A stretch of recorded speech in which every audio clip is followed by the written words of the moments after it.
বন্ধুরা, আজকে চলে এসেছি তোমাদের সামনে দুকলি রবীন্দ্রসঙ্গীত গাইতে। আগেই বলছি আমি বিশারদ নই। যদি গানটা ভালো লাগে লাইক করো, শেয়ার করো, কমেন্ট করো, চ্যানেলটা সাবস্ক্রাইব করে দিয়ে আমার পাশে থেকো। আমি একটা রবীন্দ্রসঙ্গীতের পুরো ভিডিও ছেড়েছি, যদি খুঁজে পাও তাহলে দেখো।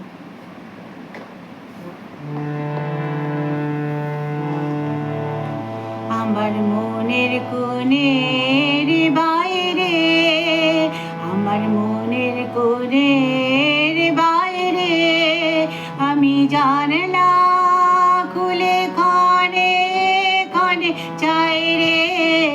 আমার মনের কোণের বাইরে, আমার মনের কোণের বাইরে কোন অনেক দূরে উদাসুরে, কোন অনেক দূরে উদাসুরে আভাসে কার পায় রে, আছে আছে নাই রে। আমার মনের কোণের বাইরে, আমার মনের কোণে